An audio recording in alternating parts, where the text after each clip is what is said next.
When we relate the events of Yetzias Mitzrayim, when we recite the Haggadah Shel Pesach, we're not just speaking about ancient history. We're speaking about our future. The Haggadah is bookended with the request, Hashata Hacha L'Shana Haba Ba'arad Yisrael, this year here, next year in the land of Israel. It ends off, L'Shana Haba B'Yerushalayim. Why would the Haggadah begin and end with request for next year in Israel, next year in Jerusalem? Isn't the Haggadah about ancient history, about what happened in the past? The answer is no.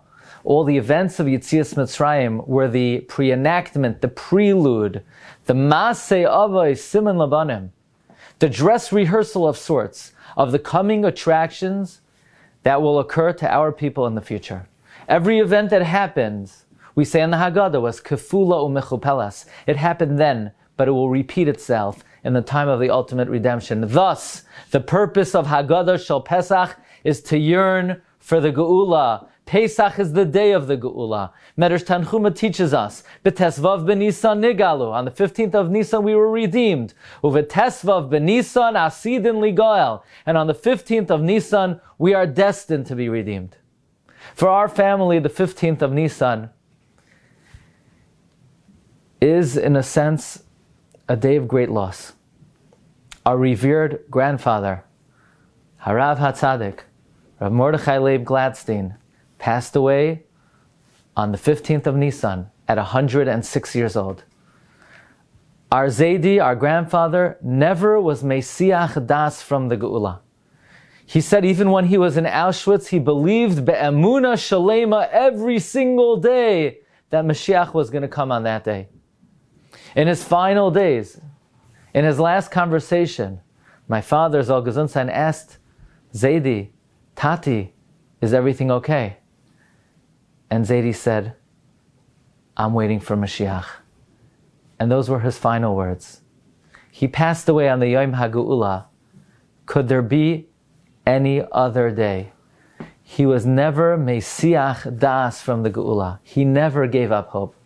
He was in all the dark places, in Auschwitz, in Radom, in Dachau.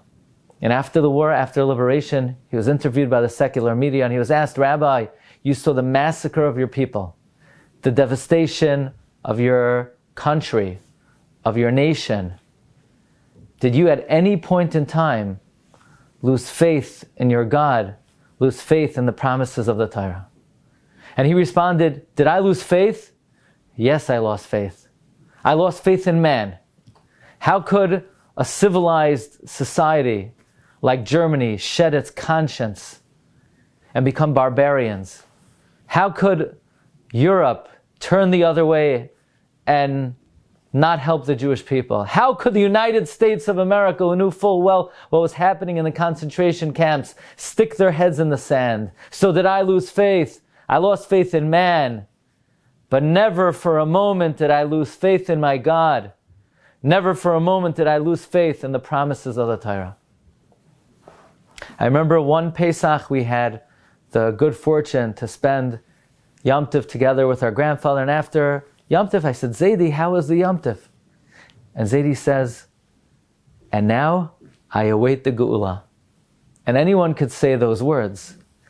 But Harav HaTzadik, Rav Mordechai Leib Glatstein, said those words like he waited the Mashiach, that it was an absolute reality.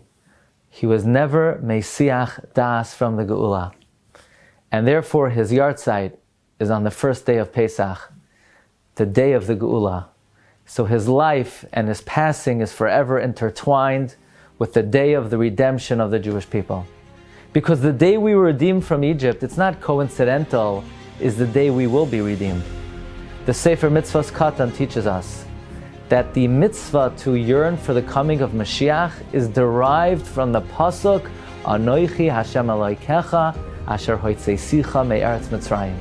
That the same way we are commanded to believe and to remember that God took us out of Egypt, we are likewise commanded to yearn and await for the fruition and the fulfillment of the words of the prophets, because they are two sides of one coin.